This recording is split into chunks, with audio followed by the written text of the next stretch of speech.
bem, feliz sábado. Também é um grande prazer, sempre uma grande alegria estar aqui nessa classe tão gostosa, tão aconchegante, com pessoas tão amáveis. Umas conhecemos bem, outras conhecemos um pouquinho, outras a gente se encontra aqui aos sábados quando eu venho, mas eu me sinto sempre muito bem quando estou aqui. Agradecer ao Nelson pelo convite. E se eu parar de vir é porque ele parou de convidar, tá? Sempre estaremos por aqui. A lição dessa semana me chamou muito a atenção para uma coisa que tem me acontecido, que é o seguinte.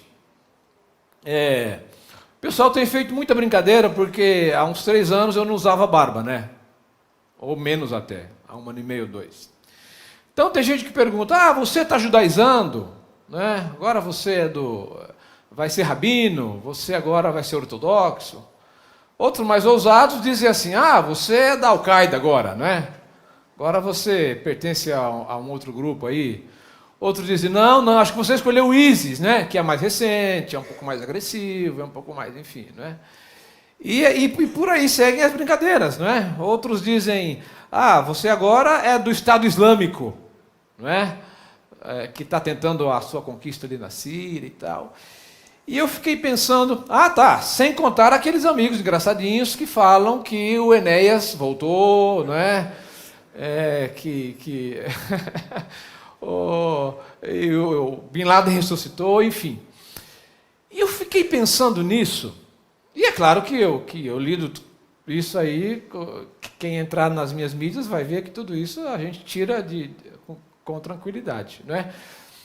O que não sabe é que eu só estou seguindo o exemplo do nosso querido pastor. Isso aí ninguém entende, não é? Isso aí ninguém fala, não é? Tirou? Uau! Então amanhã navalha aqui. Ele tirou? E não me avisa. Pois é.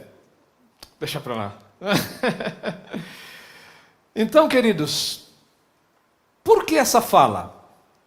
De onde vem essa fala? De onde vem essa conversa? Porque a questão não é a barba. A questão não é o que está se usando. Não é? A questão é, a associação é feita num tom de brincadeira, mas no intuito de meter uma cotovelada na costela do peão.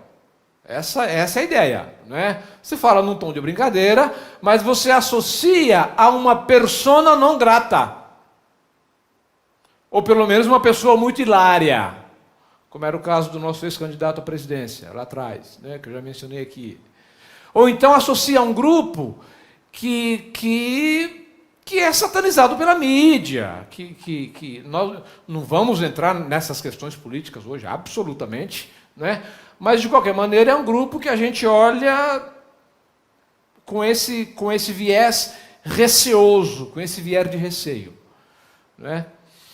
E a lição da Escola Sabatina dessa semana, ela fala de um grande conflito que acontece no seio de um ambiente de pré-julgamentos, no seio de um ambiente preconceituoso, no seio de um ambiente onde surge um novo grupo, que era o grupo do caminho, que era os seguidores do tal de Jesus, que morreu na cruz, e aí começa toda as cenas que nós estudamos durante essa semana, que foi a tentativa de eliminar esse grupo, não é?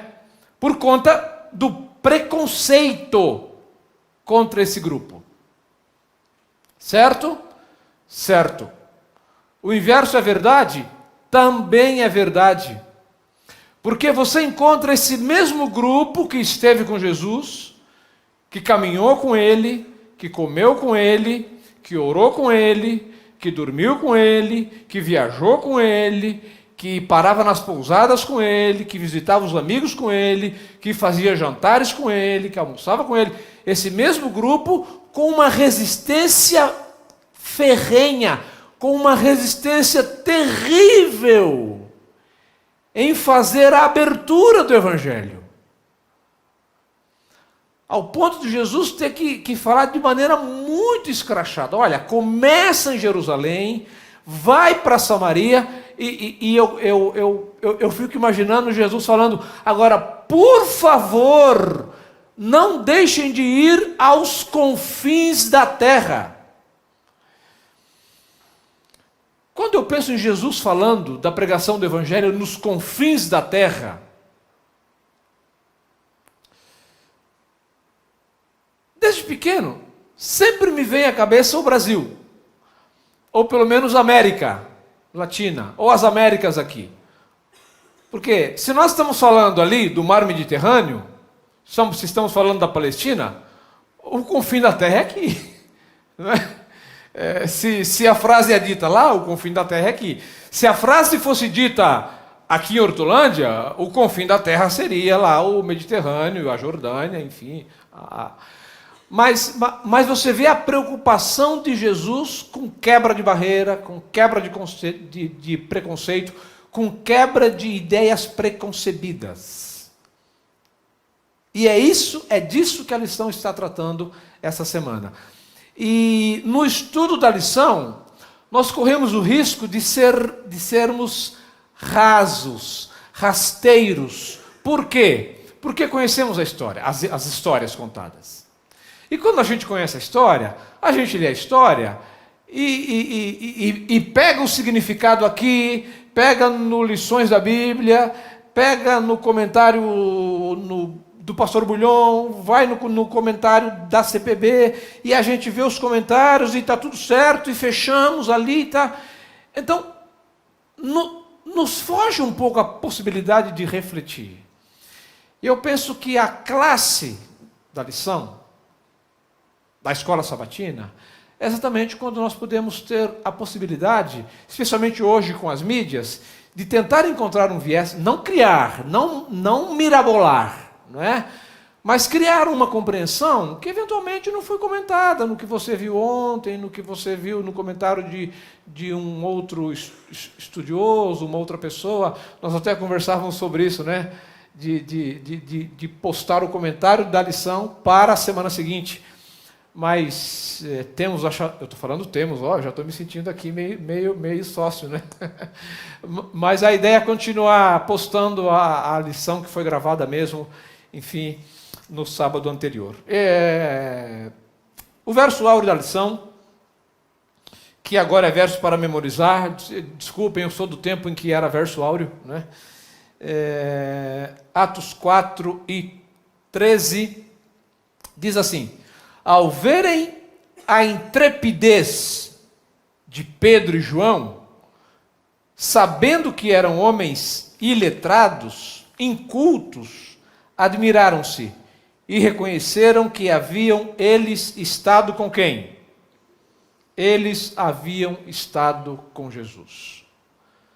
Não era possível que alguém que não tivesse frequentado as escolas rabínicas tivesse a desenvoltura, a intrepidez, a argumentação, a força, tivesse peito suficiente para lidar com essas questões tão complexas com tanta coragem.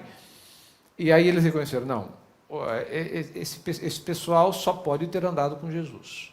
Veja que eles reconheceram que os discípulos haviam andado com Jesus. Mas as evidências que nós vamos encontrar, dá a impressão que eles nunca tinham encontrado Jesus na vida, na hora da ascensão. Porque Jesus passou 3 anos e meio, falando da natureza do seu reino. E quando falta ali poucos minutos ou pouquíssimas horas para a ascensão, os discípulos dizem, entendemos, Jesus. Então, é esse o tempo que o Senhor vai estabelecer o reino novo para Israel e vai mandar os romanos voltar lá para Roma e cuidar da vida deles? Quer dizer, aqueles que não eram do grupo dos discípulos pensaram, não, esses aí estiveram com Jesus. Mas os próprios discípulos que estiveram com Jesus nem sempre conseguiram apreender as lições que Jesus lhes tentava transmitir. Porque na fala de Jesus, você vê uma recorrência que é a seguinte: Jesus fala de 2 reinos. Por isso que nós temos essa dificuldade, queridos, de compreender, por exemplo, Mateus 24. Em Mateus 24, há uma mescla. Mateus 24 é uma espécie de apocalipse. Porque o apocalipse de Jesus, do nascimento de Jesus até a sua volta, ele vai com as trombetas e volta. Vai com as 7 igrejas e volta. Ele vai e volta novamente. Então, há uma mescla entre o reino terrenal ou terreal, que existe, no qual nós vivemos, e o reino celestial. E Jesus lidava e falava com esses dois reinos. Nós temos dificuldades para lidar com essa questão dos dois reinos, porque nós estamos, e eu vou usar uma palavra aqui que eu espero ser bem compreendido, por gentileza, nós estamos materializados aqui. Nós vivemos aqui, comemos aqui, bebemos aqui, temos amigos aqui. Havia uma expressão que a gente usava muito. Ah, não, fulano agora, fulano é do mundo. Não, nós também somos do mundo. Ah, fulano é mundano. Em algum sentido também somos mundanos, no sentido de que somos desse mundo. Então, nós só conseguimos ver na grande maioria das situações de vida esse reino aqui. Agora, você imagina Jesus com os olhos da fé, com o qual ele nos convida a desenvolver também, eu estou em domingo. Você imagina Jesus com os olhos da fé, onde o reino terrenal, onde ele lidava com a samaritana, lidava com o coxo que há 30 e poucos anos não andava, perdoava a mulher com fluxo de sangue, lidando com as coisas terrenas, mas ao mesmo tempo, ao lado, à direita, à esquerda, adiante, atrás, ele lidando com uma guerra violentíssima com questões e personagens do reino espiritual. Você já pensou no significado disso? Eu às vezes corro o risco de ser meio recorrente nas minhas questões. E uma delas é essa. Se a cortina pudesse ser descerrada, nós veríamos isso aqui entupido. Aí pelas janelas, pendurado pelas caixas e pelos lustres, e tentando se acomodar por aqui.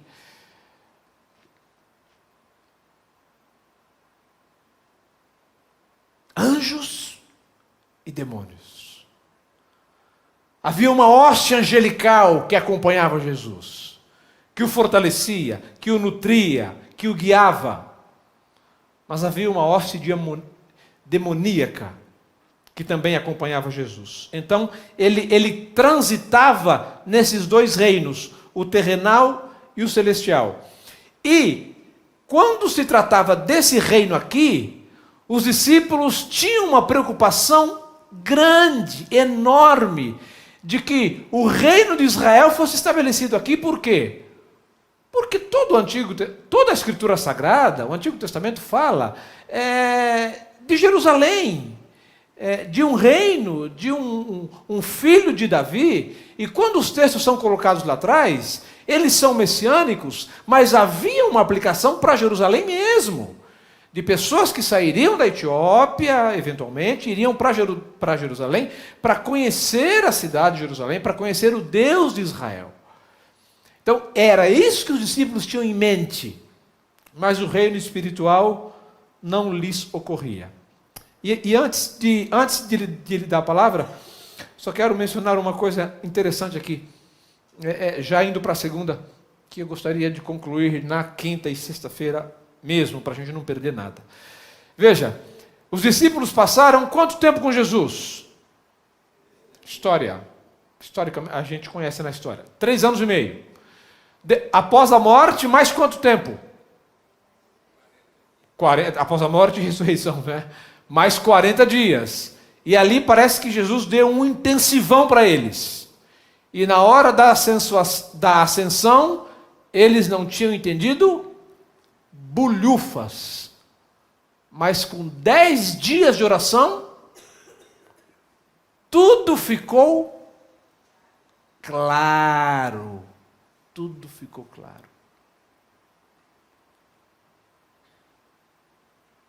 3 anos e meio. Ah, Senhor, a gente não entende. E aí a mãe dos filhos do trovão chegam e diz assim: Jesus, o senhor não poderia colocar um filho meu do lado direito e um do lado esquerdo? Um para cuidar das finanças e um para ser o chefe de gabinete, talvez? Não dá para fazer isso. E os discípulos ficaram furiosos. Não porque viram o egoísmo lá da esposa e dos filhos do Zebedeu, mas porque esse lugar deveria pertencer a quem?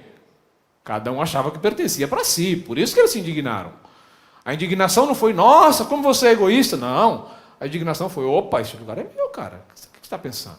Você com esse temperamento acha que vai conseguir ser... Não dá. Porque os filhos do trovão eram filhos do trovão mesmo. Não é à toa que um dia queriam orar para Deus mandar fogo e acabar com o lugar que havia rejeitado Jesus, que eram os samaritanos. Muito bem, você pediu a palavra, diga lá. Se você puder falar o mais alto que você puder, sem gritar, porque eu já fui informado e percebi que as pessoas que nos assistem ao longo da semana acabam tendo dificuldade. É por isso, inclusive, que eu estou falando um pouco mais. O cacoete de professor sempre me leva a conversar bastante na lição de escola sabatina. Mas eu estou falando um pouco mais hoje em função disso. Quem nos assiste depois acaba perdendo um pouco. Então, duas questões, né? Uma delas, como que as pessoas, os rabinos, os saduceus conheciam Jesus, filho do carpinteiro, come com os comirões, com os pecadores, eram coitados, né? Uhum. Os discípulos nem se fala, era um culto, né? E de repente aparecem os discípulos do Pentecostes, o dicionário fala com ousadia, minha Bíblia fala com convicção, e eles vêm falando, e aqueles mesmos, aí ele fala, acho que esses lá vieram com Jesus. Mas antes dele não falava que Jesus era um culto também, e agora estava reconhecendo. Ele estava falando com toda a ousadia, porque eles tiveram. Muito boa a sua questão. O seu nome, desculpa? Francisco. Francisco. Nome do meu pai. Esqueci. Eu sou que não deixo o pastor mais quieto, né? Ah, que bom que o senhor disse.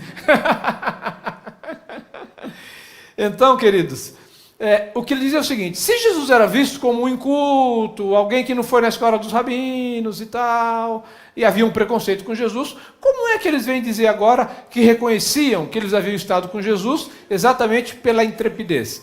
A questão é, os líderes da nação, eles não criticavam Jesus pela ignorância, pela falta de sabedoria e por ser iletrado.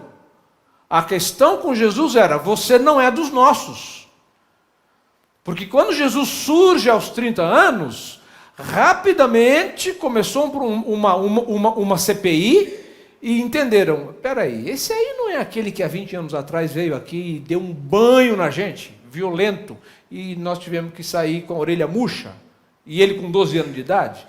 Então, na verdade, eles temiam o confronto com Jesus, sabiam quem era Jesus, e é por isso que muitas vezes a Bíblia diz que eles diziam coisas para testar Jesus. Ellen White diz o seguinte: eles passaram o tempo, os 3 anos, tentando desequilibrar Jesus. Por quê? Porque sabia que Jesus era um homem sábio e de equilíbrio. Reconheciam, claro, a origem, a carpintaria, tudo mais, mas, por outro lado, e era isso que causava indignação, não é?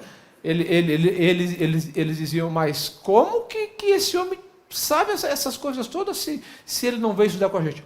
Ou seja, o conhecimento está com a gente, a sabedoria mora comigo, né? E nós corremos esse risco. Achar que quando nós morrermos, a sabedoria morre com a gente, a igreja vai entrar em crise, a empresa pode falir, esse tipo de coisa. E, na verdade, o mundo vai continuar até Jesus voltar. Comigo, ou caso eu não esteja aqui. Você esperava ser amigo, né? Haviam alguns grupos de pessoas em Israel, que na parte de terça para quarta-feira eu quero conversar um pouquinho sobre isso. Sobre o apedrejamento de Estevão, né? Que os responsáveis principais ali, dentre eles o apóstolo Paulo. E na parte de terça-feira, que foi um confronto com os saduceus que não criam na ressurreição. Então, em Israel havia o grupo dos zelotes. Quem eram os zelotes? Eu vou usar uma linguagem aqui, sem nenhuma referência de cunho político ao nosso país, mas só para entender a analogia. Os zelotes eram os guerrilheiros. Os zelotes eram aqueles que, na força da espada, da bainha, do confronto, queriam impor a restauração de Israel. Havia o grupo dos essênios. Os essênios eram os eremitas, né? Aqueles que saíram do burburinho de Jerusalém, de Jericó, das cidades, e procuraram lugares mais tranquilos, isolados, e ali viviam, estudavam, oravam, jejuavam, já praticavam o batismo por imersão, aparentemente, já praticavam o batismo por imersão naquela época, não é? Então, esse era o grupo dos essênios, aqueles que entendiam que não dava. Veja que interessante aqui. Eles entendiam que não dava, pastor, para conciliar viver nesse mundo sendo cidadão do reino celestial, que é o seu desafio e o meu desafio. Não é? Então, eles não encontraram como fazer isso. Então, eles falaram, o único jeito é sair desse mundo aqui. E aí eu me lembro da oração de Jesus. Senhor, não precisa tirar eles do mundo, não. Pode deixar aí. Pode deixar em Hortolândia. Pode deixar em Campinas. Pode deixar em São Paulo.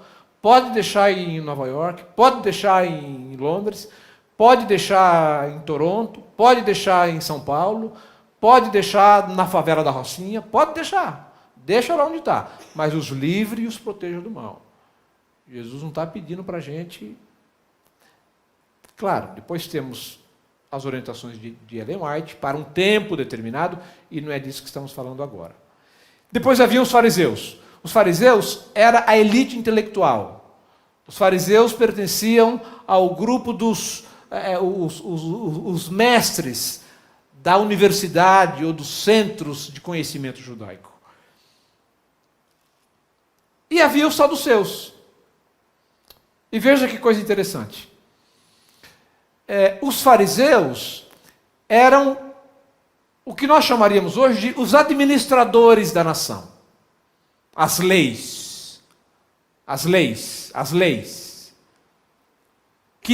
O que diz a lei? Vamos aumentar essa lei. Põe um adendo, põe um outro parágrafo aqui. Acrescenta isso. Não, interpreta dessa maneira.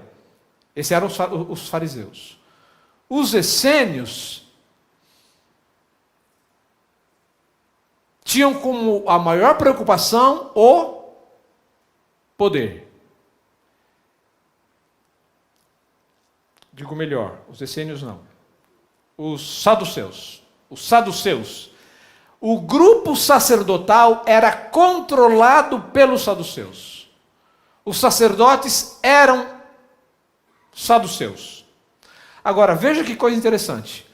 Você não vê muito diálogo de Jesus com os saduceus. Saduceus eram considerados uma espécie eu não posso jamais usar a palavra inalcançável, mas para lidar com um essênio, a chance dele abrir o coração para o Espírito Santo era difícil, embora muitos se converteram depois, diz a palavra de Deus. Mas você vê Jesus muitas vezes lidando com os fariseus, mas com os saduceus não. Né? E os saduceus não criam na ressurreição do corpo, né? E daí aquele entrevero com Pedro, porque Pedro curava e pregava a ressurreição. pregava, curava e falava de ressurreição. Eles falaram, nós não podemos ter desculpa. Nós não podemos ter alguém pregando sobre ressurreição e ao mesmo tempo curando as pessoas, que é coisa que só o poder de Deus pode fazer. Então, para preservar a sua autoridade, então eles chamam Pedro, João possivelmente, dão uma reprimenda violenta, dão uma coça nos dois e olham um para o outro e devem ter dito, agora a gente quer ver se ele vai falar ou não. Mas não teve jeito, não vingou, né? Como dizem. Pedro disse, olha, mais importa fazer o que Deus me mandou do que o que você está me mandando fazer. E continuaram a obra de pregação, enfim.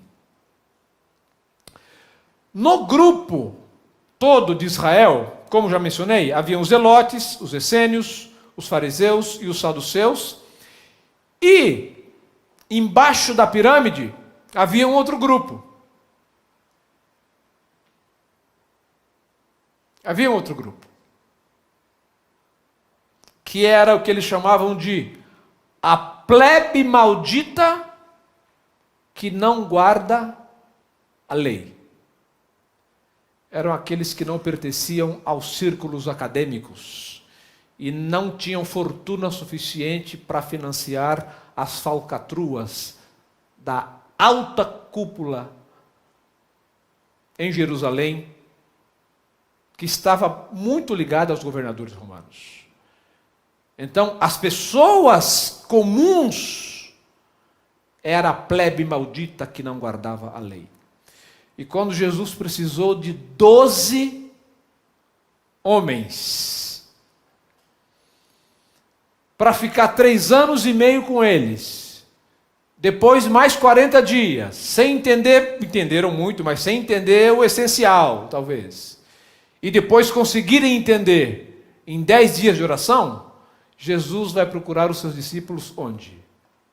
Entre os zelotes, entre os essênios, entre os saduceus ou entre os fariseus? Ele vai procurar na plebe maldita que não guarda a lei. Elias, o que significa isso?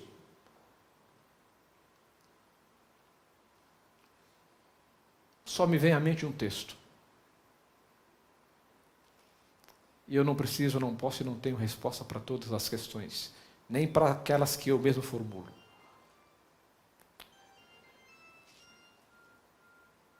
Ellen White diz assim que a escolha de Deus é com base na capacidade do indivíduo de renunciar seu gosto, desejo, vontade e o quê? Submeter-se às orientações do Espírito Santo. Esse é o modo como Deus escolhe profetas, seus homens santos, seus representantes, seus líderes santificados, são escolhidos dessa maneira. Os discípulos foram escolhidos assim.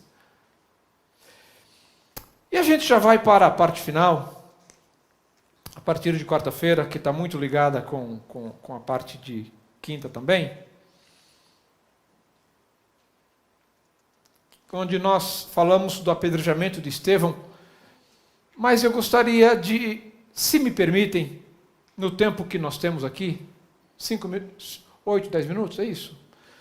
Eu gostaria, queridos, que nós conversássemos um pouquinho. Nós conhecemos a história de Estevão, não é verdade? Todos aqui conhecemos. Deixa eu me atrever a dizer isso, né?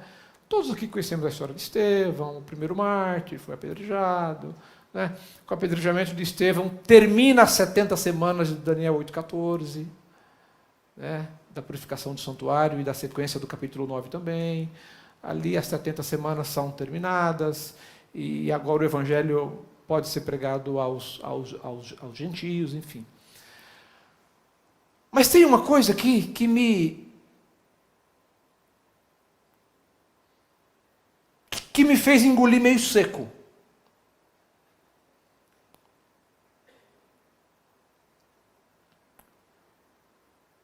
é quando Ellen White diz que depois da morte de Estevão,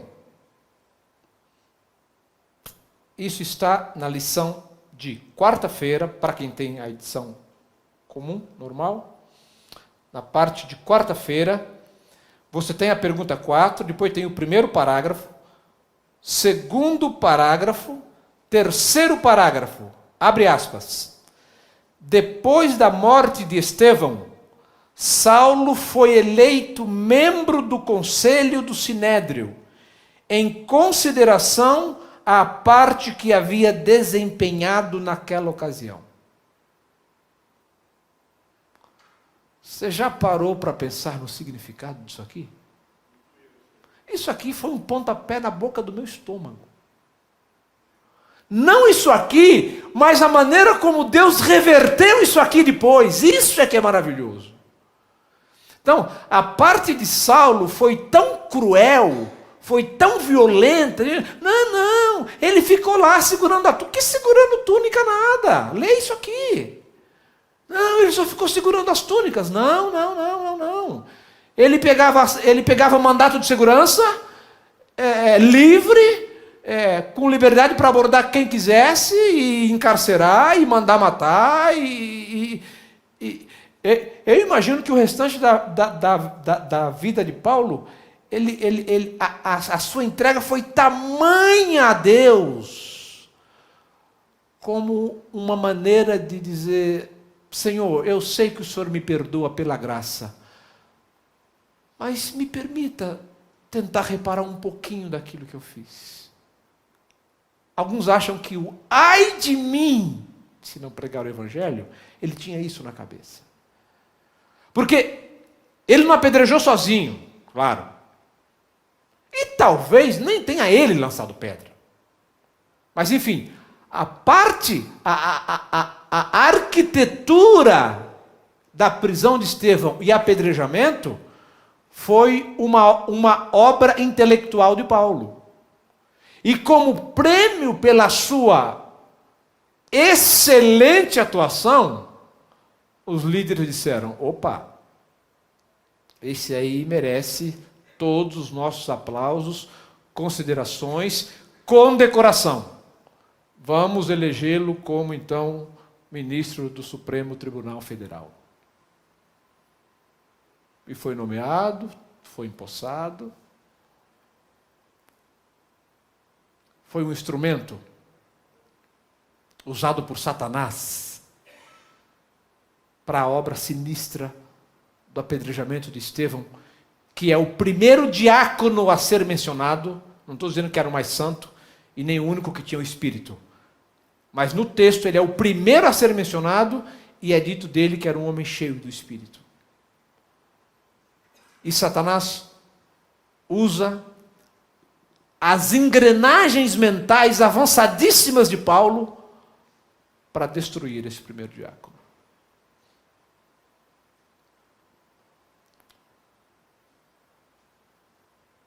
E então, Jesus faz a última coisa que Satanás imaginava na longa vida dele. Pelo menos para aquele período ali. Que era Jesus pegar esse Saulo de Tarso, metê-lo no pó da terra, derrubá-lo, destruí-lo, esmagado, emocionalmente, psicologicamente, espiritualmente, fisicamente, e depois transformá-lo num vaso de bênçãos e numa ferramenta poderosíssima para a expansão do Evangelho a quem? Aos gentios, a obra que os discípulos haviam falhado em compreender durante 3 anos e meio, e entenderam com os 10 dias de oração, é verdade, e Paulo é chamado exatamente para essa tarefa e para essa obra. E quando você olha para a Bíblia hoje, você encontra em Paulo os textos mais memoráveis sobre salvação, graça, perdão, eleição, como Deus nos escolhe, como Ele nos ama, e as bases doutrinárias do cristianismo, né, estão ali nas cartas do apóstolo São Paulo. Sim, pois não.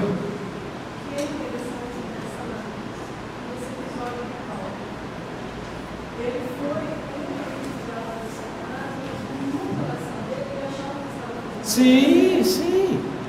Isso serve de alerta para nós cristãos, clamar a Deus misericórdia para que a gente compreenda qual deve ser a nossa atitude em relação a tudo.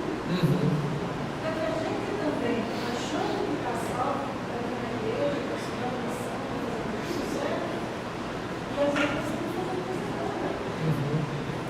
Então, essa missão de Paulo, da misericórdia de Deus conosco, a gente tem que falar muito. Será que eu também, achando que estou fazendo tudo certo, não estou certo? Qual o seu nome? Veja, Rejane, como Deus realmente não faz acepção de pessoas. Ele procura os 12 discípulos na plebe maldita que não guarda a lei. Por quê? Porque a sua base de escolha é o grau de submissão da pessoa para submeter-se à vontade de Deus. E na sinceridade de Saulo, ele encontra isso. Um homem letrado, doutor da lei, boa formação, discípulo de Gamaliel, judeu dos judeus, romano de cidadania, da elite intelectual, era um filósofo, mas nele Deus encontra um coração que se submete. Queridos, Deus encontra coração que se submete na favela, e Deus encontra corações que se submetem nas universidades. Que Deus nos ilumine, nos ajude, nos oriente, para que onde quer que estejamos, que o nosso coração seja um coração disposto a submeter-se à vontade de Deus. Amém. Vamos orar? Querido Deus, nosso bondoso Pai, agradecemos ao Senhor, porque podemos rever a lição da Escola Sabatina, e compreender que a sua busca por corações dispostos a submeter-se à sua orientação para que haja quebra de preconceitos e paradigmas equivocados. Ajude cada homem e cada mulher que entrou em contato com essas verdades, que está entrando em contato agora, que está vendo esse vídeo pela internet ou que está aqui conosco hoje, que também tenha um coração tocado pelo Teu Santo Espírito e um coração que permita ser submetido à vontade do céu, de Deus, do Santo Espírito. É no nome dele que pedimos, agradecemos. Amém.